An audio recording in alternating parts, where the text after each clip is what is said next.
Descansar antes de trabajar. Moshe entonces convocó a toda la congregación israelita y les dijo, esto es lo que Yahweh les ha mandado hacer. Durante 6 días se puede realizar trabajo, pero en el séptimo día tendrán un Shabbat de completo reposo consagrado a Yahweh. A cualquiera que haga algún trabajo en él se le dará muerte. No encenderán ustedes fuego en sus moradas en el día del Shabbat. Esta sección, este capítulo 35 empieza con el Shabbat una vez más. Vemos, aparentemente eso no tiene nada que ver con el hecho de erigir el tabernáculo, que es lo que van a empezar a hacer a continuación, hacer su mobiliario, las vestiduras sacerdotales. Entonces, ¿por qué esta sección que se va a referir a esos asuntos empieza con una palabra solemne una vez más acerca del Shabbat? Shemot 35.2 nos enseña que todo aquel que trabaja el día de Shabbat comete una transgresión que se paga con la muerte. Todo aquel que no descansara con Elohim en el Shabbat cometía una ofensa capital. En el Pasuk 3 ordena que no se cocine en el Shabbat, ¿no es cierto? Que no se encienda fuego. Parece que estos tres Pasukim de Shemot 35, del 1 al 3, no tuvieran nada que ver con la erección del tabernáculo, su mobiliario, las vestiduras, nada absolutamente. En realidad, como ya vimos un poco en los estudios anteriores del Shabbat, existe una relación importante, pero necesitamos la experiencia espiritual adecuada para entender este punto en la palabra. Cuando Elohim estaba a punto de mandar a su pueblo a que levantara el tabernáculo, hiciera su mobiliario, las vestiduras sacerdotales, él les pidió primero que guardaran el Shabbat. O sea, y lo repitió varias veces para asegurarse de que les entendieran que primero tenían que guardar el Shabbat. Era lo más importante, lo que estaba colocando y no podían olvidarlo ni siquiera mientras estaban trabajando, ¿no es cierto? Esto lo estudiamos en los post 111, 112 y 113, hace ya apenitas, ahí nomás a la vuelta de la esquina. Pero ahora Moshe repite una vez más todas estas órdenes y empieza para, además de que va a repetir todas las órdenes en cuanto a la construcción, empieza nuevamente con el Shabbat. Esto significa que ellos debían descansar antes de trabajar en la erección del tabernáculo. Y esto es conforme a Bereshit 2, que dice, y acabó Elohim en el día séptimo la obra que hizo y reposó el día séptimo de toda la obra que hizo, y bendijo Elohim el día séptimo y lo santificó, porque en él reposó de toda la obra que había hecho en la creación. Hemos visto que justo después de ser creado por Elohim, el hombre empezó a ser preparado para entrar en el descanso, para descansar, ¿no es cierto? El primer día del hombre fue el séptimo día del Creador, y así el hombre debía haber entrado en el reposo de Yahweh, aunque no fue así, como ya sabemos. Esto indica que antes de poder hacer algo por Elohim, primero debemos descansar con él.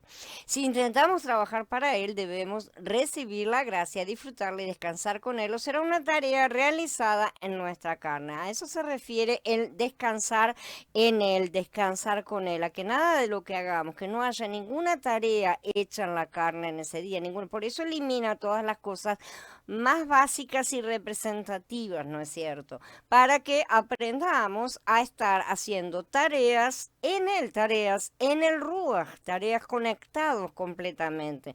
No tenemos que empezar a trabajar por Elohim y después disfrutar de la gracia y del descanso como si fuera un premio, ¿no es cierto? De ninguna manera, primero recibimos a Mashiach y luego vamos a trabajar. Es el mismo ciclo que tiene que tener, que tenemos que tener en todo esto, este asunto del Shabbat, del séptimo día, ¿no es cierto? Necesitamos primero activar ese Mashiach interior que tenemos, hacerlo crecer y entonces salir a trabajar con Yahweh. Esta manera justamente es según la ley, porque el camino del hombre es al revés, ¿no es cierto? Es alejarse de su creador, pero según la gracia primero disfrutamos del reposo y luego trabajamos. Primero descansamos con Elohim y después trabajamos para él. Entonces tenemos que aplicar este principio a nuestro vivir diario. A menudo oro antes de hacer algo específico, ¿no es cierto? Vamos a suponer que alguien tenga que hacer cualquier tarea, cualquier cosa. Antes de hacerla, podemos tomarnos un minuto para descansar con Elohim. para colocarla en sus manos. Le podemos decir: Adón, te doy gracias por poder estar contigo antes de hacer esta tarea. Tengo que hacer tal y tal cosa. Esta es la tarea que se me ha encomendado. Por favor, quédate conmigo mientras lo hago. Guíame, condúceme, que todo sea hecho dentro de tu camino, que lléname de tu presencia para no hacer las cosas en mí misma, ¿no es cierto? O en mí mismo. Este es el principio del descanso con Elohim aplicado a nuestra realidad cotidiana antes de actuar con él y por él. Si vamos repitiendo estas acciones una y otra vez, llega un momento en el que se nos hace mecánico y que empezamos a ver cómo la semilla crece realmente. Nosotros siempre estamos como que a la primera vez que lo digamos tiene que surgir algo mágicamente, y no es así con Yahweh. Las cosas requieren crecimiento, desarrollo y mucha paciencia, de manera que tenemos que insistir en hacer lo que Él nos ha dicho que hagamos, aunque no veamos la respuesta. Nosotros tal vez no la veamos, pero la semilla debajo de la tierra está creciendo. Puedo testificar que sé de lo que estoy hablando cuando me refiero al descanso con Elohim, a pesar de que no lo haya logrado en plenitud tampoco. No quiero que se piense que estoy por allá encima, pero sí sé de lo que estoy hablando. Sí puedo dar testimonio, estoy segura que más de uno también puede.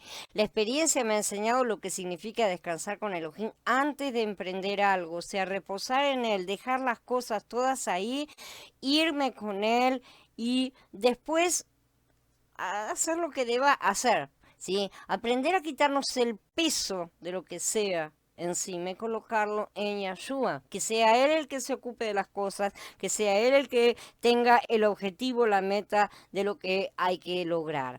El Shabbat está íntimamente relacionado con la adoración a nuestro Adón, con nuestro servicio como sacerdotes y como soldados en su ejército, ¿sí? Shemot 20 de Barín 12 nos enseña que el Shabbat significa recordar a Elohim como nuestro creador y redentor.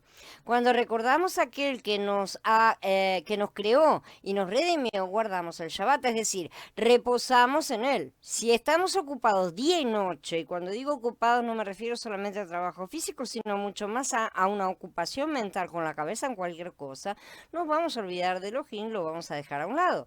Pero existe un principio, o sea, una regla espiritual, según la cual debemos recordar a Elohim y descansar con él antes de emprender algo, si es que queremos que sea prosperado. Y muy por sobre todo, antes de realizar cualquier cosa para su obra, ¿sí? Eso necesitamos hacerlo costumbre de oro. Aun cuando hayamos recibido su orden de manera muy clara y directa, aún así debemos orar antes de disponernos a actuar, a hacer lo que nos haya dicho. Esta manera de entender la palabra acerca del Shabbat, ¿sí? No proviene solamente de mi experiencia, sino también de la secuencia de los capítulos 34 y 35. Cuando Moshe estaba en el monte con Elohim le habló acerca de las tres fiestas, ¿no es cierto?, que el pueblo debía respetar cada año, y del Shabbat, que debían guardar cada semana, como ya estudiamos. Después Moshe bajó del monte y le dijo al pueblo que debían erigir el tabernáculo, o sea, el Ohel Moed, ¿no?, y hacer el mobiliario, las vestiduras sacerdotales. No obstante, Moshe no olvidó lo que Elohim le había dicho. Por lo tanto, al exhortar a los hijos de Israel a que construyeran el Mishkan para Elohim, él pidió primero que descansaran con él y que lo recordaran a él como su creador y su redentor. Esta es la razón por la cual el relato acerca de la ejecución del Mishkan, ¿sí? Toda esa construcción empieza con una palabra acerca del Shabbat. Esta recomendación repetida, aparte de la orden inicial dada en el capítulo 16, ¿no es cierto?, que fue la primera vez que fue mencionado como una orden, y también es repetida en los capítulos 20, 31 y 35, y todas las veces en relación con el tabernáculo. Todas las veces está referida al Ohel Moed. Si la primera de ellas, mucho más especialmente, está dirigida al maná, como recordarán, nuestra alimentación espiritual en el desierto. Entonces comenzamos aprendiendo a reposar y nutrirnos en el desierto, y avanzamos levantando el Ohel Moed, tanto el interior como el corporativo, creciendo en una comprensión más cada día que nos acerca más a Yahweh acerca de este séptimo día, este reposo que él tan insistentemente ha estado repitiendo que desea que entremos en él.